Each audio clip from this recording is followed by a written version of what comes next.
Good morning, everyone. My name is Sam Jacobs, and for those of you who don't know me, I am the Director of Technical Development Services at IPM. I am also became a CTP last year, in 2015. The CTPs are a select group of 50 Citrix professionals from around the country who advise Citrix on the future development of their products. So if you have any ideas for how Citrix should go forward with any of their products, please feel free to send them in and I will make sure to forward it to them.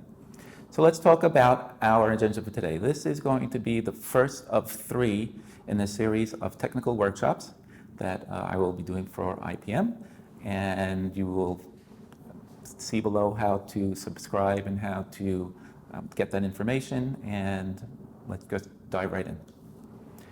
So the topic for this part 1 of the technical series is going to be Synergy highlights. For those of you who have not attended or not able to make it to Synergy 2016, I have the hyperlinks over there in the video and down below where you can actually see both the keynote and the general session. The keynote is approximately 2 to 2.5 hours long, and the general session is pretty much about the same. But what I'm going to try to do in the next 10-15 minutes is give you a general overview of the announcements that were made at Synergy. And then if there are any questions, please feel free to send them in. Okay, so the biggest announcement at Synergy this year was the partnership between Citrix and Microsoft. And everything that Citrix is going to be doing going forward, what seems to be doing going forward, centers around that partnership. So which means that anytime Citrix is going to release a product, they're going to make sure that it is compatible with Microsoft. Of course, Microsoft's cloud product is Azure, and everything is cloud nowadays. So everything that Citrix is doing that you can do now on-prem, you will be able at some point in the future to be able to do that within Azure. And in fact, the Microsoft Cloud Express, NAP Express, right now is in technical preview, and that is one of the items that you can take a look at right now, and it is available on Azure. Next, Zen Desktop, ZenApp 7.11 was just announced, and as one of it has a number of enhancements. It has enhancements in graphics. It allows you to launch applications based upon where the user is, where the equipment is, and also you will be able to run that within Azure as well. Again, it keeps, along this premise of the Microsoft Citrix partnership, it will allow you to run that in the cloud as well.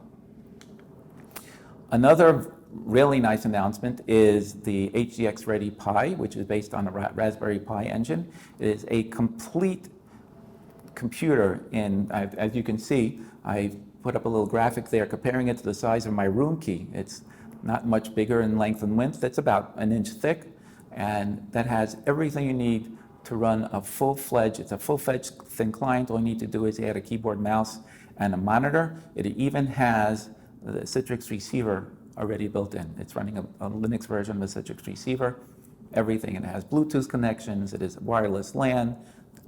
It's a phenomenal piece of technology.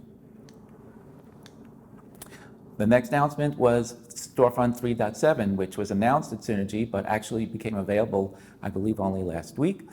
The greatest enhancement with StoreFront 3.7 is the fact that now you can do single sign-on password reset, also known as SSPR, with only StoreFront. You do no longer need any of the components from ZenApp, Zen Desktop.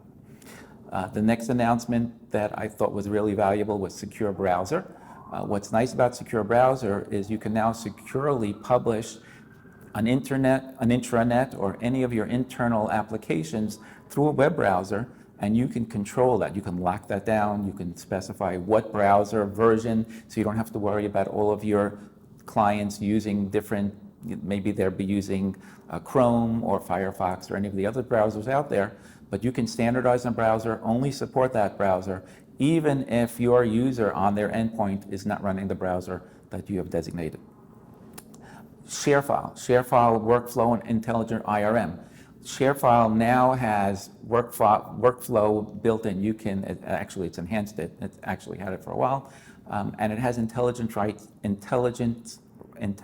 rights management, which means that even once a user has downloaded the file, if you have a secure file, let's say a contract, which is very sensitive, and even though you want party A to be able to look at it, you may want to lock that down so they cannot forward that document to someone else who can then view it. Up until now, once a user had downloaded that document, it's pretty much anything can be done with it. However, now with that document, it always, whenever anybody opens it up, it always connects back to ShareFile to make sure that the rights are still there. And if you want to remove those rights, so let's say you sent it to your lawyer, and after they have gone through all the legalese and they've given their okay, you then no longer need for your lawyer to have rights to the document. From ShareFile, you can actually remove the rights to the document and they can no longer view it, even though they have already downloaded it. Really great. Next is Secure Forms.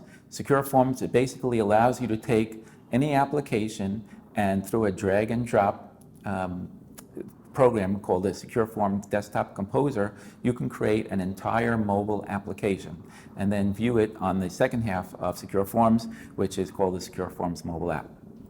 It takes only minutes to create a mobile application.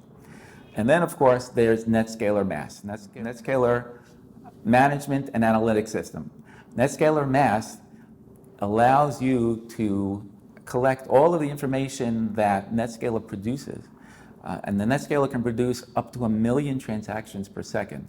And up until now, there was no way for any data collector to be able to amass and be able to make any sense of that data. NetScaler MAS allows you to do that. And it allows automatically, it doesn't require any configuration whatsoever.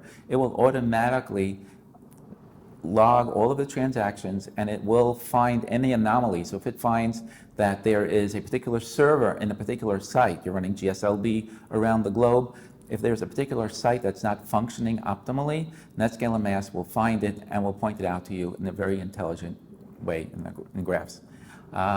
It's a big announcement and it's available now in technical preview, should be available shortly.